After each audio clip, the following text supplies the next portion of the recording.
What? Another pentatonic scale video? Well, yeah, there's so much we can do with this, and today I want to share with you an idea that uses the right side and the left side to create musical lines that sound a little different than what you might used to, and that is coming up.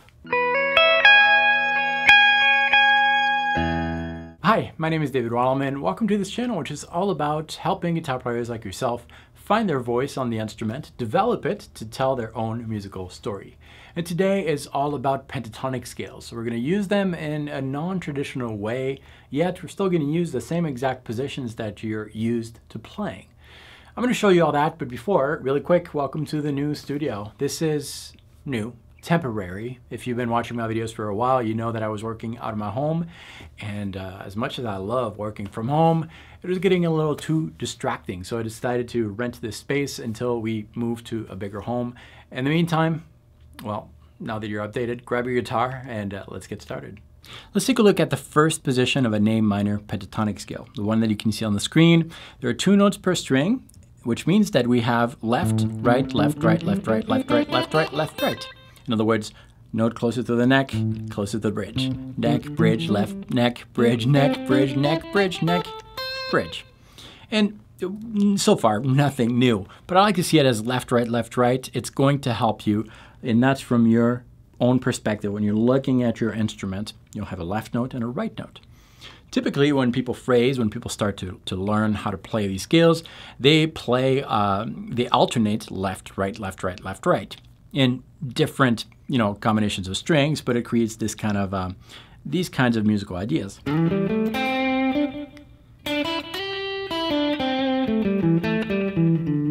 That kind of thing. And that's cool, but that's overheard. And we can break away from that by playing a succession of right side notes or left side notes in a row without barring them, because if we bar them, that's heard a lot. But this does not hurt a lot. That's the whole idea. It's so simple, yet it creates really awesome ideas.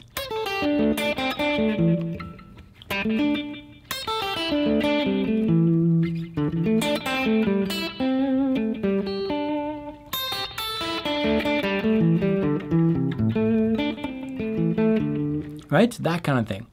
So there is one technique that I want to share with you to avoid the bar syndrome, where you're accidentally barring strings. And the problem with bars is that there's always a risk that 2 notes are going to sound at the same time. And you don't want that, because that creates something that is not super clean. It's not going to sound as clean as this. Like that.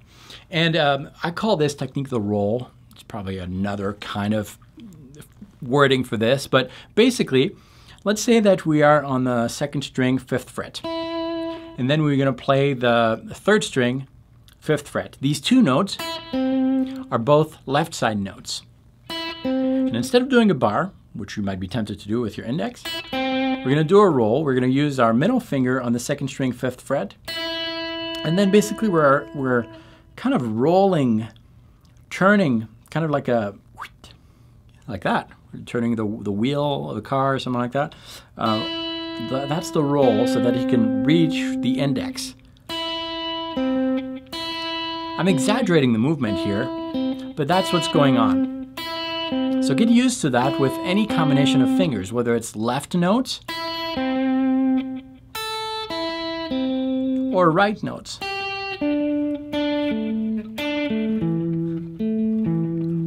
Okay, you kind of like shifting your wrist a little bit, turning your wrist like that. And the only rule when I say rule, it can be broken, of course, but I think it's easier to use 2 adjacent fingers. So pinky, ring, or ring, middle, or middle, index. Or if you want to do 3, ring, middle, index, or pinky, ring, middle, or, you know, adjacent fingers like that.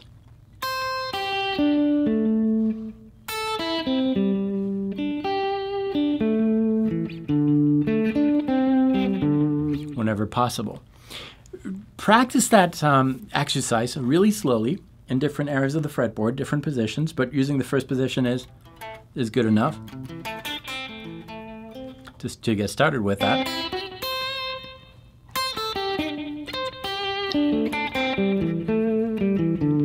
And soon enough, you'll be very comfortable with that. The second idea that I want to share with you is, instead of using a single position like A minor pentatonic here, see the next position up. So we've got an A minor pentatonic scale in this first position. The next position up is the second position. And whenever you're phrasing in one position, always be aware of what the next one is. And both of these positions, if they're adjacent to each other, are going to share a note. There's going to be a note in common.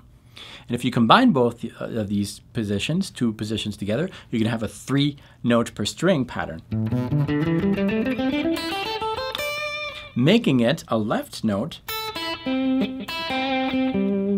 middle note, that's the shared note, and a right note,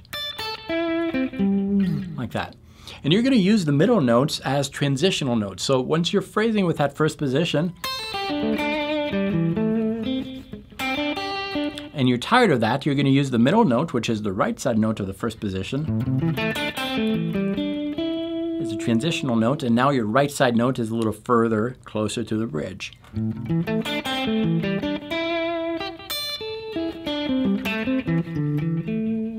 That kind of thing. And then see the one that is on the left.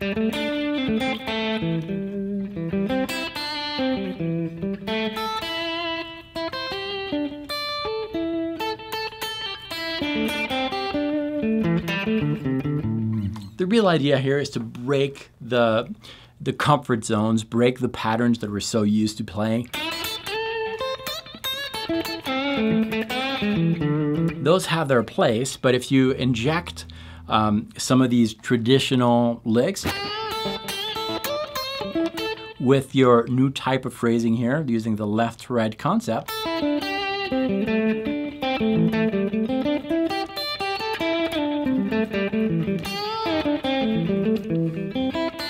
you're going to have something new, fresh, and hopefully inspiring. Now, I'm going to state the obvious here, but if you don't like the sound of this idea, that's okay. Don't go that route.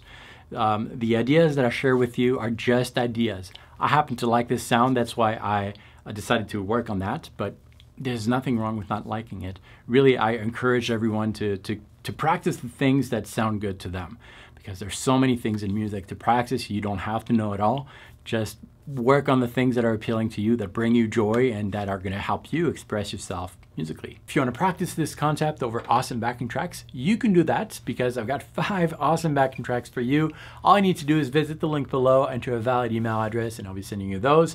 And I will also be sending you a free mini course on improvisation, on how to play over backing tracks so that you can develop who you are on the music. And this is really what it's all about. And if you haven't subscribed to this channel already, you should do that, because I've got 3 videos coming every week, helping guitar players like yourself find their voice on the guitar, develop it to tell your own musical story. Remember, nobody can play the way you play on the guitar. I'll see you next time.